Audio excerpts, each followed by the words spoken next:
राधा वल्लभ श्री हरिवंश तो बहुत सारे फेस्टिवल आने वाले हैं नवंबर में, तो उसकी इन्फॉर्मेशन का ये वीडियो है। तो सबसे पहले आने वाली है 9 नवंबर यानी कि कल जो है गोपा अष्टमी है। तो गोपा अष्टमी को आपको मेहंदी लेके जाना है गाय माता के पास और उनको एक डॉट या फिर आप अगर आपकी खुद की गैया हो तो उसके ऊपर लगा दीजिएगा थोड़ा सा। और अगर आपके पास इतनी सुविधा नहीं है कि आप गाय के पास जा सकें तो आप गाय की जो मूर्ति होती है उसको जो है उसका पूजन कर सकते हैं। तो आपको रोली और तिलक लगाना है गाय माता को।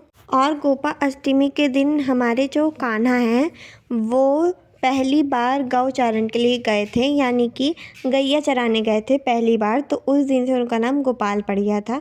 तो लड्डू गोपाल की भी आपको सेवा करनी है आज के दिन। उनको पंचामृत अभिषेक करा सकते हैं या तो हल्दी मिला के पानी में अभिषेक करा सकते हैं और लगा सकते हैं।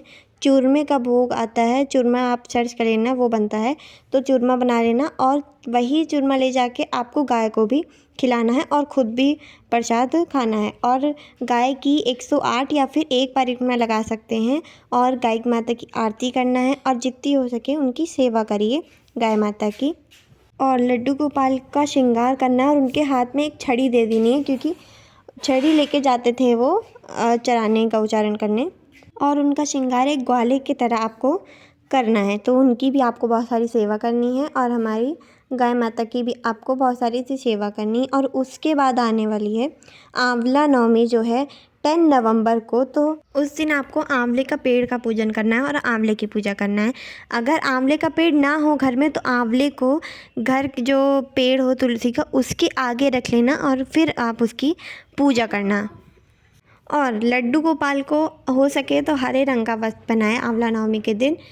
और आंवला खा सकते हैं इस दिन। आंवला खाना बहुत शुभ है, क्योंकि वो अगर भोग लग गया तो वो प्रसाद हो गया, तो प्रसाद खा सकते हैं। और भगवान विष्णु और माता लक्ष्मी की भी आपको पूजा करनी है।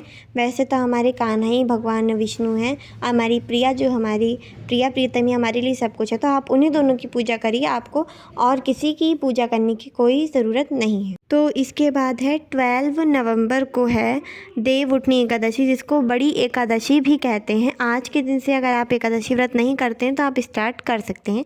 राधा वल्लभ संप्रदाय में तो कोई व्रत नहीं होता है, तो हम अभी रहते हैं लेकिन बाद में हम छोड़ देंगे व्रत एकादशी का।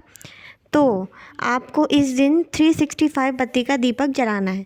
तो आपको लेना है कलावा। तो कलावा एक रोए में अगर आपके 9 हैं, 9 धागे होंगे तो आपको उसको 40 बार रोल कर लेना और कट करके उसको नारियल लेना है, आपको सूखा नारियल, उसको बीच में से कट करके गोल गोल उसमें आपको जलाना है घी का।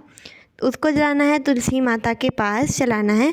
और आपको गन्ने का पूजन होता है आज के दिन और सिंघाड़े का पूजन होता है, क्योंकि हम इसमें पूजा विधि नहीं बता रहे हैं क्या क्या और कब है, ये बता रहे हैं इंपॉर्टेंट चीज़।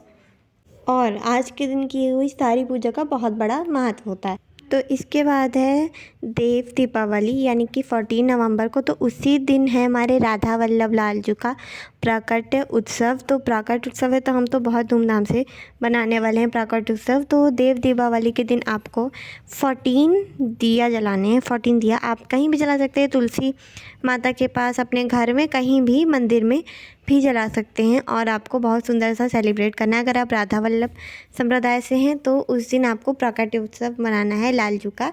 हमारे राधा वल्लभ लालजू ही प्रकट हुए थे 14 नवंबर यानी कि है उस दिन प्राकट्य उत्सव। तो इसके बाद है पूर्णिमा 15 नवंबर यानी कि 15 नवंबर को है पूर्णिमा, कार्तिक पूर्णिमा। तो उस दिन आपको तुलसी विवाह कराना है। कुछ लोग देव उठनी एकादशी के दिन करा देते हैं, तो वो गलत है। आप पूर्णिमा के दिन ही कराएं, वो ज़्यादा सही है। तो आपको तुलसी माता को बहुत सुंदर सा दुल्हन जैसा श्रृंगार करना है, उनको लहंगा पहनाना है, चुन्नी पहनाना है और शालिग्राम भगवान को बहुत सुंदर सा श्रृंगार करना है। आप अपने घर में ही छोटी सी बारात निकाल सकते हैं उनकी बहुत सुंदर सा।